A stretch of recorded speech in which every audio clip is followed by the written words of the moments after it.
배우는 사람의 복이라는 제목으로 잠언의 지혜자가 말하는 배움에 대해서 우리가 함께 말씀을 나눠보도록 하겠습니다. 자, 하나님께서 이스라엘 백성들을 선택하실 때를 우리가 좀 생각해 보면 그들은 조그마한 팔레스타인 땅을 그냥 떠돌아다니는 아주 작은 민족에 불과했습니다. 당시 강대국들과 비교하면요, 정말 보잘것없고 연약한 사람들이 바로 이스라엘 백성들이었습니다. 자, 그런데 하나님은 바로 그 연약한 민족과 언약을 약속하셨습니다. 너희를 복의 근원으로 삼겠다. 너희를 통해 복을 흘려보내겠다. 하나님은 이 약속을 신실하게 지키셨습니다. 자, 오늘날 유대인의 수는요, 전 세계 인구의 0.3%밖에 되지가 않습니다. 정말 작은 비율이라고 할 수 있겠죠. 자, 그런데 세계의 정치, 경제, 과학, 문화의 분야에서 큰 업적을 남긴 사람들 가운데 절반이 유대인이라고 합니다. 자, 노벨상 수상자 중에도 20% 이상이 바로 유대인들이라는 통계가 있을 정도입니다. 자, 저는 하나님께서 그들과 약속을 지키셨기 때문에 가능한 것이라고 믿습니다. 자, 우리는 살면서 종종 이렇게 말합니다. 세상은 너무 불공정하다, 불공평하다, 이런 말을 하죠. 자, 세상은 평등을 무단히도 외치지만 우리는 평등하게 태어나지도 않았고 또 살아가는 환경도 사실은 공평하지가 않습니다. 동의하십니까? 생명을 주신 것은 공평하지만요, 인생을 이루는 조건들은 사람마다 다 다르다는 것을 우리는 느낍니다. 자, 이스라엘 백성도 마찬가지였어요. 그들은 작았고 누가 봐도 연약했습니다. 자, 그러나 하나님께서는요, 그들을 붙드셨습니다. 그리고 그들은 태생적 불공평함을 넘어 세계 역사를 움직이는 아주 큰 민족이 되었다는 겁니다. 자, 도대체 무엇이 이것을 가능케 했던 것일까요? 자, 그러면서 저는 성경을 읽다 보면서 이런 생각을 하게 됩니다. 자, 그렇다면 우리나라는 어떠한가? 옆나라 일본보다 작고 중국과 비교하면 아주 작은 나라 대한민국인데, 또 대한민국은 어떤 불리함이 있어요? 지정학적인 불리함이 분명히 있는 나라입니다. 그래서 이것을 넘으려면 우리 민족은, 우리나라는 어떻게 해야 할까 생각을 하게 됩니다. 또 내가 스스로 초라하게 느껴지고 또 삶이 불공평하다고 생각할 때 이걸 이길 수 있는 그 힘은 어디서 오는 걸까? 자, 우리는 불리한 환경을 그냥 운명처럼 받아들일 수도 있어요. 개인은 사회의 구조를 탓하면서 또 국가는 불리한 지리적 요건을 원망할 수 있습니다. 자, 그러나 하나님은 우리에게 그 상황을 이겨낼 수 있는 길을 허락하셨습니다. 바로 그 길은 저는 교육이라고 믿습니다. 저는 한국 사회가 지금 이렇게 교육에 대한 열정을 쏟는 것도 그 이유가 여기 있다고 믿어요. 우리 부모 세대는요, 늘 불공평함 속에서 살아왔습니다. 배우지 못했던 억울함의 경험이 있었고요. 그 다음 세대는 이런 부모의 희생과 교육을 통해서 더 나은 삶을 살아갈 수가 있었습니다. 자, 대한민국의 모든 세대가 이 교육을 통해서 환경의 한계를 넘어서려고 했었다라는 것이죠. 그리고 실제로 이것은 성공했습니다. 자, 하나님은 먼저 이스라엘 통해서 이것을 보여주셨었어요. 작고 약해도, 시작이 초라해도 하나님이 붙드시고 가르치시고 훈련시키면 분명 인생은 달라질 수가 있다는 것입니다. 인생을 넘어 민족과 나라가 달라질 수 있었다는 거예요. 말씀을 배움으로 우리가 바로 세워질 때 한 사람도, 한 가정도, 한 민족도 분명 변화될 수가 있는 것입니다. 자, 그런데 여러분, 배움은 단지 불공평한 사회에서 당한 피해를 보상받기 위한 수단은 아니에요. 이스라엘 백성은 배움을 출세의 도구로 여기지는 않았습니다. 그들에게 배움은요, 하나님이 주신 사명이었다는 거예요. 하나님께서 이스라엘에게 가르치고 배우라는 사명을 주셨다는 것을 그들은 분명히 알고 있었습니다. 자, 우리는 종종 유대인들을 볼 때 어떻게 생각을 해요? 저들은 그냥 타고난 게 똑똑한 것이다. 그것 때문에 저런 성취를 이룬 것이다 라고 생각을 합니다. 하지만 정말 그럴까요? 아닙니다.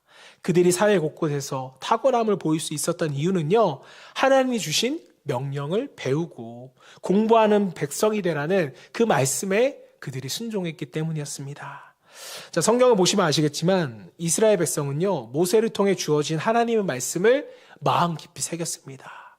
그리고 그것을 매일매일 묵상하고 배우는 훈련이 있었다는 것이죠. 그들은 어디를 가든 회당을 먼저 세웠고 그 회당은 자연스럽게 가르침과 배움의 자리가 되었습니다. 자, 그들은 일상 속 어디서든지 하나님이 주신 계명과 그 은혜를 계속해서 나누었다라는 것이죠. 이것이 그들이 성공할 수 있었던 증거입니다. 자, 이스라엘의 교육의 핵심은요, 우리가 많이 들어봤죠. 핵심은 아주 분명합니다. 하나님을 경외하는 것. 그들의 교육의 핵심은 하나님을 경외하는 것이었습니다. 왜 그랬을까요? 하나님을 경외하는 것이 모든 지식과 지혜의 출발점이라는 것을 아주 잘 알고 있었기 때문이었습니다. 자, 그리고 하나님을 경외하는 마음으로 그들이 배울 때 그 배움 속에서 하나님의 지혜와 능력이 드러난다는 사실을 그들은 누구보다 경험해 왔습니다.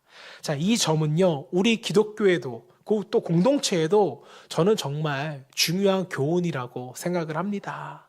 자, 지금 우리의 교육은요, 신분의 상승이나 부를 이루기 위한 수단이 되어버렸지만 이스라엘 백성은 남보다 뛰어나려고 그들을 교육한 것이 아니었습니다.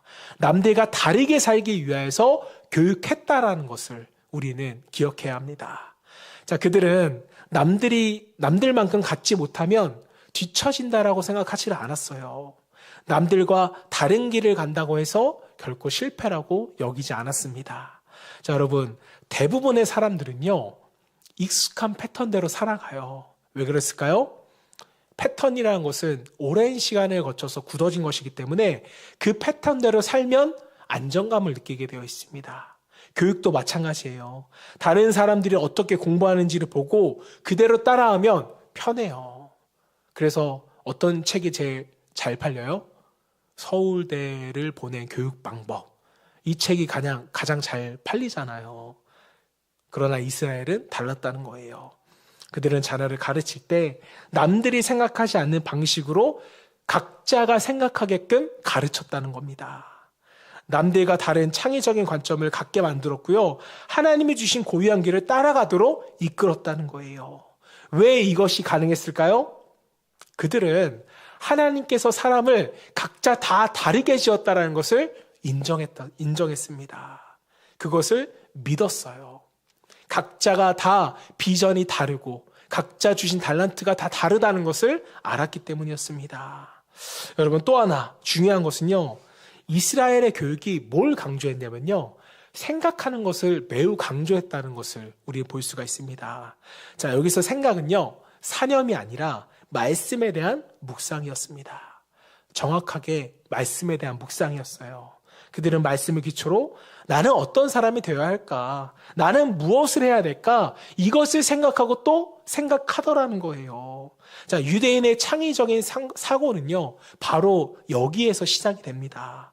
새로운 것을 생각할 수 있기 때문에 배움은 즐거울 수밖에 없었고요. 내가 하나님 앞에서 무엇을 해야 되는지 생각을 하니까 뭐가 보였겠어요? 비전이 보였겠죠. 각자의 비전이 보이니까 배움이 즐거워지기 시작한 것입니다. 여러분, 말씀을 정말 깊이 묵상하다 보면 하나님이 나에게 주신 고유한 특성을 발견할 수 있게 돼요. 이때부터는 공부도 배움도 억지로 시키지 않아도 스스로 할 수 있게 됩니다. 신앙과 삶에 연결된 배움을 하기 때문에 배우고 또 훈련하는 일이 어떻게 돼요? 즐겁게 변화되는 것이죠. 자, 그리고 이 배움을 즐기는 사람은 어디서든지 탁월함을 드러나게 됩니다. 믿음을 겸비한 신앙인들이 이 배움을 하나님이 주신 사명으로 알고 감사함과 또 즐거움으로 배워나간다면 저는 어떠한 환경도 어떠한 문제도 넘어설 수 있다고 믿습니다. 자, 사랑하는 여러분, 하나님은 예수 그리스도 안에서 하나님의 백성이 된 우리에게 배움이라는 사명을 주셨습니다. 우리는 이 배움을 통해서 삶을 변화시켜 나갈 수 있고요. 그 안에서 기쁨을 누릴 수가 있습니다. 자, 세상이 아무리 불공평해 보일지라도 하나님의 은혜는 공평하잖아요. 우리가 예수 그리스도를 믿어 하나님의 자녀가 된 것도 공평한 은혜이지만 하나님 안에서 우리가 배울 수 있는 것 또한 저는 공평한 은혜라고 믿습니다. 우리는 누구든지 배울 수가 있잖아요. 여러분, 예수를 믿는다는 것 사실은 배움의 여정을 시작한 것이라고 말할 수 있습니다. 믿음이 생기는 그 순간부터 우리는 뭘 하게 돼요? 배우게 되잖아요. 하나님은 어떤 분인가? 예수님은 왜 이 땅에 오셨는가? 나란 존재는 어떠한 존재인가?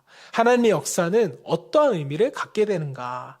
하나하나 우리는 다 배우기 시작합니다. 또 인간관계는 어떻게 해야 하는지, 신앙은 어떻게 유지해야 되는지, 내 삶을 어떻게 경건하고 아름답게 만들어갈지 우리는 배우고 고민해야 돼요. 이 모든 것에 대해 질문하고 하나님이 주시는 지혜로 답을 얻어가는 것. 저는 이것이 기독교의 신앙이라고 믿습니다. 자, 그래서 예수님을 믿는다는 것은요, 삶의 모든 부분을 예수님께 배워가는 것이고요. 예수님처럼 살아가기 위해서 노력하는 것입니다. 자, 이 배움은요, 단순히 머리로만 하는 공부가 아니에요. 지성과 감성, 그리고 의지가 함께하는 배움이고요. 사랑을 터득해가는 배움이면서 동시에 인격이 깊어져가는 변화되는 배움이어만 합니다. 자, 사랑하는 성도 여러분, 이제 성도의 인생 자체가 배움이며 신앙도 배움이라는 것을 우리가 알았다면 우리는 지혜자의 가르침에 귀를 기울여야만 합니다. 잠언의 지혜자가 배우지 않는 인생에 대해서는 이렇게 탄식을 했습니다. 잠언 5장 11절 13절 말씀 우리 함께 읽어볼까요? 시작. 두렵건대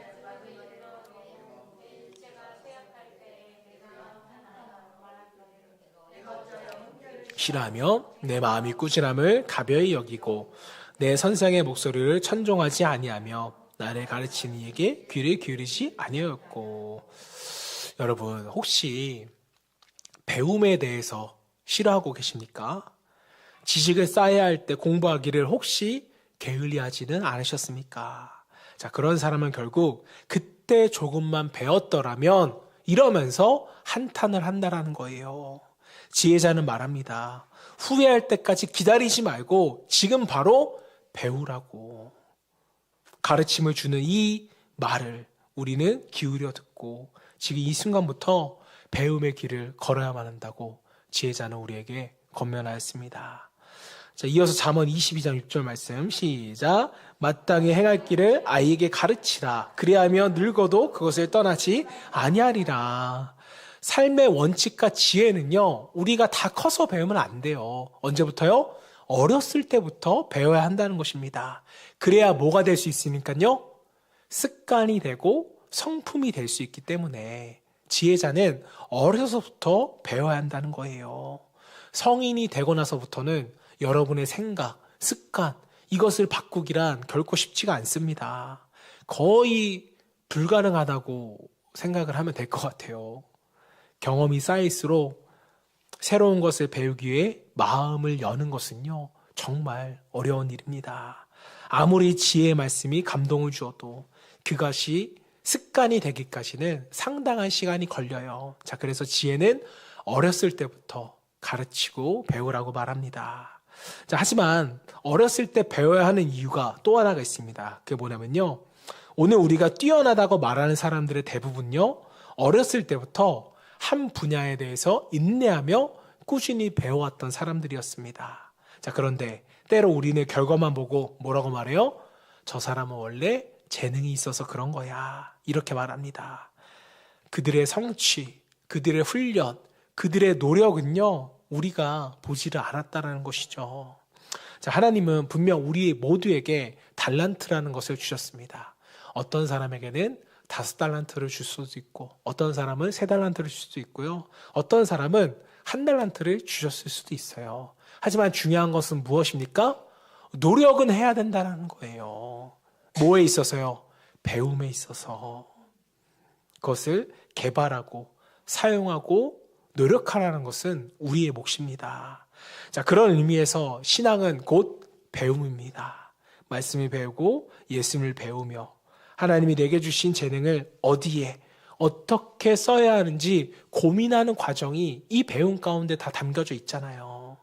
내게 주신 은사와 재능을 그냥 두지 않고 사람을 살리고 생명을 살리고 하나님 나라를 확정하는 데 사용하도록 우리는 배워야만 합니다.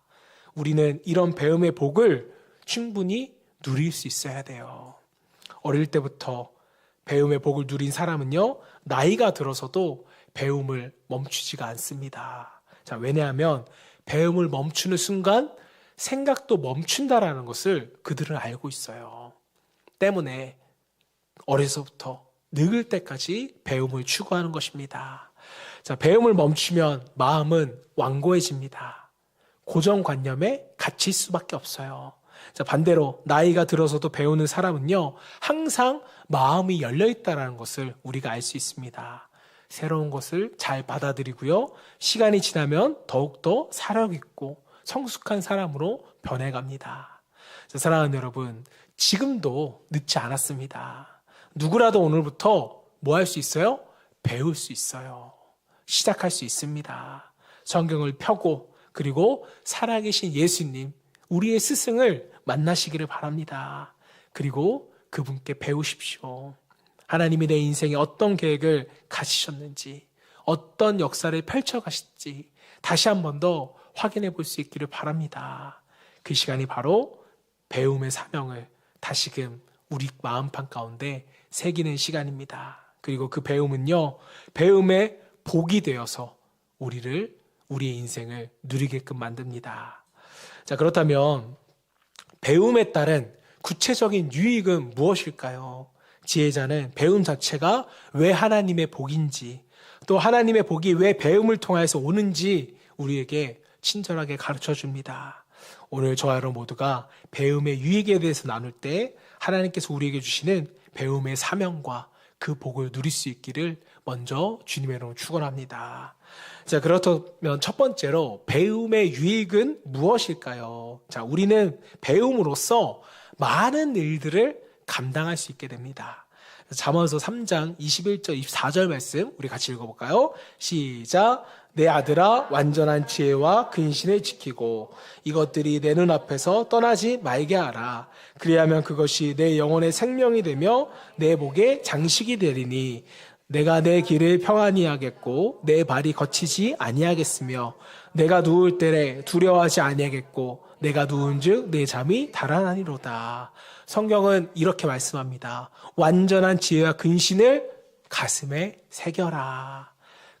그리고 그것을 붙들고 그것을 기준 삼아 살아가라고 우리에게 명령합니다. 자, 여러분, 지혜를 마음에 두고 그 지혜대로 살아가려고 정말 부단히도 애쓰는 사람, 그 사람에게는 여러분 어떤 일이 일어날까요? 정말로 그 사람은요, 많은 일들을, 아니 모든 일들을 감당할 수 있게 됩니다. 자, 왜냐하면 지혜와 근신이 그 영혼의 생명이 되기 때문입니다. 자, 때문에 말씀처럼 깨어 있을 때도 뭐예요? 평안해요. 잠들었을 때도 평안합니다. 가는 길이 거칠고 상황이 아무리 어려워도 두려움이 그 마음을 붙잡지를 못한다는 거예요. 자, 많은 사람들이 어떤 일을 시작할 때 이런 마음을 많이 갖습니다. 혹시 일이 잘못하면 어쩌지? 불안해하고 염려해요.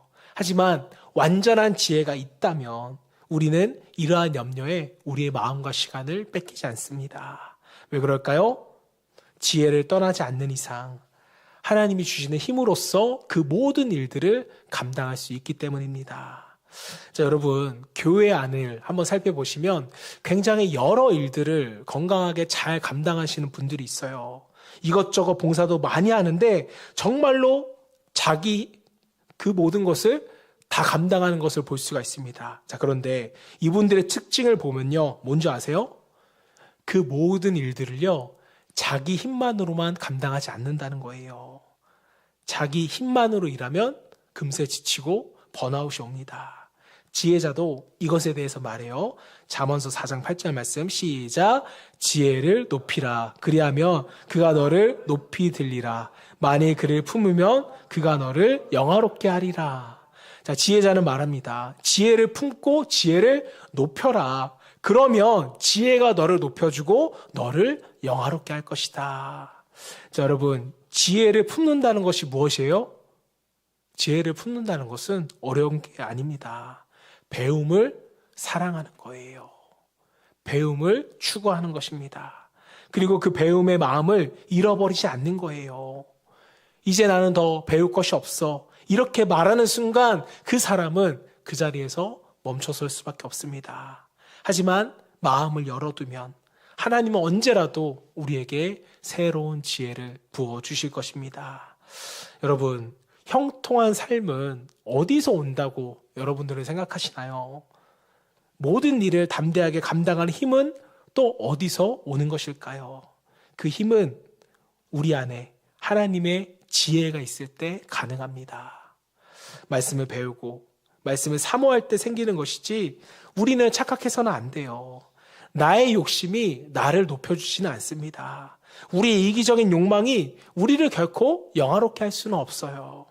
세상의 권력은 우리를 귀히 여기지도 않을 뿐만 아니라 우리가 끌어안고 있는 재물도 우리를 가치 있는 존재로 결코 바꿔주지는 못합니다. 오히려 그런 것들은 마지막 순간에 우리를 더 낮아지게 만들 뿐입니다. 자, 하지만 분명 지혜는 다르다는 거예요. 하나님의 지혜는 사람을 높이 들리고 하나님의 지혜는 우리를 영화롭게 합니다. 자, 때문에 우리는 세상의 지혜, 세상의 권력이 아니라 하나님이 주시는 지혜를 붙들어야죠. 곧 말씀을 사랑하고 배움을 멈추지 않아야 합니다. 자, 그러므로 사랑하는 여러분, 결국 하나님의 지혜를 붙드는 사람이 모든 일, 우리의 사역이든 문제와 고난이든 이 모든 것들을 감당해내며 승리하는 사람입니다. 오늘도 배움 앞에 저와 여러분의 마음을 열고 말씀 앞에 다시 서는 우리가 될 수 있기를 주님의 이름으로 축복합니다. 자, 한 발 더 나아가서 배움의 유익은 무엇일까? 자, 우리 두 번째는요, 우리는 징계를 통해서도 배울 수 있게 된다는 것입니다. 자, 여러분, 하나님의 징계는요, 우리를 가르치시는 방법 중에 하나예요. 징계는 때로 실패의 모습으로 다가오기도 하지만 모든 것이 무너져 내리는 절망처럼 느껴질 때도 분명히 있습니다. 자, 그런데 중요한 것은요, 징계 자체가 아니라 그 징계를 어떻게 우리가 받아들이냐. 그 태도에 따라 우리는 성숙의 자리로 나아갈 수도 있고요. 아니면 그 자리에서 절망하고 무너질 수도 있는 것입니다. 자, 때문에 우리는 징계에 대한 하나님의 마음, 하나님의 의도를 아는 것이 너무나도 중요하겠죠. 잠언서 3장 11절 12절 말씀 시작. 내 아들아, 여호와의 징계를 경히 여기지 말라. 그 꾸지람을 싫어하지 말라. 대저 여호와께서 그 사랑하시는 자를 징계하시기를 마치 아비가 그 기뻐하는 아들을 징계한 같이 하시느니라. 성경은 우리에게 분명히 말해요. 하나님의 징계는 단순한 징계가 아니라 그 안에는 뭐가 담겨져 있다? 하나님의 깊은 사랑이 담겨져 있다. 다시 말하면 사랑하는 자가 징계받는 거예요. 부모가 자녀를 사랑하기에 자녀를 꾸짖고 바로잡는 것처럼 하나님도 사랑하시기에 분명 우리를 징계하고 계시는 겁니다. 자, 그래서 여러분, 실패했다고 우리가 낙심할 필요가 있어요, 없어요? 없어요. 넘어졌다고 하나님께 버림받았다고 생각할 필요가 있습니까? 없습니다. 오히려 우리는 그 상황 가운데 하나님께 물어야 돼요. 주님, 왜 저에게 이런 징계를 허락하셨습니까?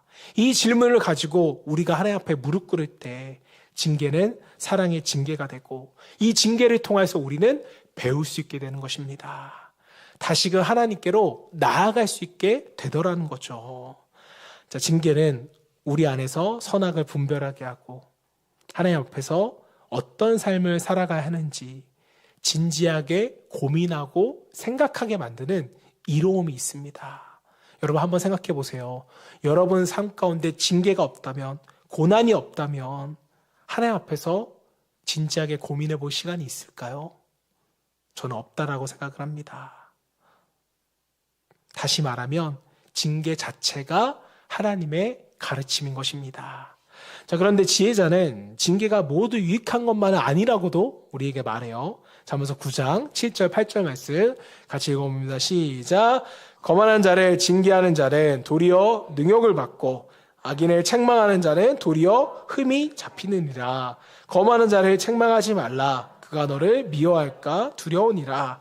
지혜 있는 자를 책망하라. 그가 너를 사랑하리라. 자, 징계는요, 배움이 열려있는 사람, 하나님을 경외하는 사람이 뭘 기꺼이 받아요? 징계를 기꺼이 받아요. 그리고 잘못을 깨닫고 일어날 수가 있습니다. 이것이 바로 징계의 뭐예요? 순기능이죠. 자, 그런데 교만한 사람은요, 누군가 자신을 바로잡으려 하면 오히려 그 사람을 미워합니다. 그래서 한 사람을 책망하고 가르친다는 것은요, 정말 쉽지가 않아요. 교회에서 아무리 목사가 좋은 뜻으로 권면한다고 한들 기쁘게 받아들이는 사람이 있고 안 이롭게 생각하는 사람도 분명히 있습니다. 그래서 말씀처럼 오히려 미움을 살 수도 있어요. 자, 그런데 여러분, 이것은 단지 사람이 사람을 징계할 때만 해당되는 것이 아니었어요. 하나님의 징계도 똑같습니다. 자, 우리는 하나님의 징계를 거만한 사람처럼 받을 수도 있고요, 지혜로운 사람처럼 그 징계를 받을 수가 있습니다. 즉, 내가 지혜로운 사람이냐 아니면 거만한 사람이냐에 따라서 징계의 결과는 달라질 수가 있는 것입니다. 다시 일어설 수도 있고요, 아니면 남을 원망하며 무너질 수도 있다는 거죠. 하나님의 징계 앞에서 귀를 열고, 주님, 제게 가르치고 싶으신 것이 무엇입니까? 이렇게 묻는 사람이 지혜로운 사람입니다. 그럴 때 우리는 더욱 지혜로운 자가 되고 날마다 새롭게 살아갈 수 있는 은혜를 경험하게 됩니다. 자, 하지만 교만한 자가 되어서 하나님, 내가 얼마나 큰 죄를 지었다고 저를 징계하십니까? 이렇게 묻는다면 우리는 회복하는 것이 아니라 하나님을 더 미워하게 되고 종국에는 징계가 임하지 않는, 하나님께 버림받는 그런 자가 돼버리고 마는 것입니다. 사랑하는 여러분, 하나님의 징계를 두려움이 아니라 배움의 기회로 받을 수 있는 지혜로운 자 되기를 소망합니다. 그럴 때 하나님은 우리의 삶을 다시 세우시고 더 깊은 성숙의 자리로 저와 여러분을 인도해 나가실 것입니다. 자, 마지막으로 우리에게 나타나는 배움의 유익은 무엇일까요? 자, 세 번째는요, 배움을 통해 우리는 생각하게 된다는 것입니다. 자, 한국인, 특히 부모들이 자녀가 학교를 가게 되면 항상 하는 말이 있어요. 뭔지 아세요? 여러분들은 자녀가 학교 갈 때 무슨 말을 하셨습니까? 저는 이런 말을 많이 들었던 것 같아요. 오늘 선생님 말씀 잘 들어라. 여러분도 이런 말씀 많이 하시죠? 자, 그런데 유대인들의 부모들은 항상 이렇게 말한다고 해요. 오늘 선생님께 꼭 질문해라. 이 말 속에는 어떤 의미가 담겨져 있을까요? 선생님의 말씀을 곰곰이 새기고 거기에 너의 생각을 더해 표현하라는 것이죠. 왜 그렇습니까? 배움은 질문함으로 깊어지고 질문은 생각에서 나오기 때문입니다. 자, 여러분, 단순히 듣는 것이 잘 듣는 것이 아니라는 거 아시죠? 듣고 묻는 사람이 진짜 잘 들은 사람입니다. 질문하는 사람은요, 가르침을 수동적으로 받는 것이 아니라 능동적으로 자기 삶 속으로 그것을 받아들입니다. 자, 그래서 질문은 내 생각을 수정하고 다른 사람의 지혜를 내 안에 쌓게 하는 통로가 되더라는 것이죠. 뭐가요? 질문이요. 성경은 이렇게 말합니다. 잠언서 15장 22절 시작. 의논이 없으면 경영이 무너지고 지략이 많으면 경영이 성립하니라. 자, 영어 성경은 좀 더 구체적으로 우리에게 표현하고 말하는데요. 영어 성경을 직역하면 조언이 없으면 계획이 무너지고 조언하는 사람이 많으면 계획은 성공한다. 이렇게 말합니다. 자, 이것을 우리나라 속담, 사공이 많으면 배가 산으로 간다. 이것과 혼동하시면 안 돼요. 성경이 말하는 의논은요, 영어 단어로 카운슬입니다. 이것은 독단적인 주장이 아니라 서로를 배려하는 마음에서 나온 진정한 조언을 의미해요. 적절한 이의제기, 건강한 질문, 겸손한 조언을 듣다 보면 우리는 자연스럽게 생각을 숙고하게 돼요. 다시 한 번 더 되돌아보며 다시 한 번 더 생각하게 됩니다. 자, 이것은 우리 공동체 안에서 추구해야 하는 의론의 방식이라는 거죠. 다른 사람의 질문을 통해 배우고 그 배움을 통해 더 잘 생각하게 되더라는 것입니다. 자, 그래서 배움은요, 우리의 생각을 다듬어 줍니다. 허술한 부분을 강화해 주고요. 그 계획을 더욱 안정적으로, 성공적으로 이끌어 주더라는 거예요. 자, 그래서 여러분, 하나님이 일하시는 방식은요, 혼자서 독단적으로 일하는 방식은 취하지 않으십니다. 교회 안에서도 이렇게 말하시는 분들이 있어요. 나는 혼자서 일하는 게 편해요. 이렇게 말하시는 분들도 있죠. 자, 물론 일에 따라 겸손함으로 혼자 헌신하는 경우도 있지만 같이 감당해야 할 일인데 혼자 독단적으로 하는 것은 누구의 방법이 아니라고요? 하나님의 방법이 아니라고요. 의론과 조언을 통하여서 우리가 생각해 보면서 더 좋은 방향과 방법으로 빌드업해서 나아가는 것. 저는 이것이 하나님의 방법이라고 믿습니다. 자, 사랑하는 여러분, 배움을 통해 더 깊이 생각하고 생각을 통해 더 성숙해지는 은혜가 우리 안에 흘러가기를 축복합니다. 나아가 하나님께서 주시는 지혜로서 우리가 서로 배우고 아름답게 자라가는 우리 빗속 공동체 되기를 주님의 이름으로 축복합니다. 이제 말씀을 정리하겠습니다. 지혜를 배우는 사람은 감당 못할 일이 없고요. 실패에 굴하지 않으며 다른 이들을 통해 자신을 개발하고 발전시켜 나갑니다. 자, 이것이 바로 지혜자가 누리는 배움의 축복이라는 겁니다. 잠언의 지혜자는요, 지혜로운 자에게 교훈과 학식을 배우라고 우리에게 권면하였습니다. 우리 주변에도 지혜로운 자가 분명히 있어요. 하지만 최고로 지혜로우신 분은 누구십니까? 바로 우리의 주님이시죠. 저는 목사로서 늘 이러한 마음을 품고 살아갑니다. 나는 예수 그리스도를 믿으며 평생 배우리라. 주님, 제가 평생 배우겠습니다. 저를 좀 가르쳐 주세요. 라는 마음을 품고 말씀을 읽을 때면 그때마다 주님은 저에게 새로운 가르침을 주시더라고요. 어제 읽은 것과 동일한 말씀을 읽어도 우리의 영혼과 관절을 쪼개는 새로운 가르침이 분명히 찾아오더라는 겁니다. 우리 그리스도인들은 언제나 배우는 사람들입니다. 배운 대로 살고 배운 대로 또 가르치는 자들입니다. 오늘 말씀을 듣는 저와 여러분 모두가 평생 배우는 마음을 가짐으로써 하나님이 주시는 배움의 축복을 누릴 수 있기를 주님의 이름으로 축원합니다.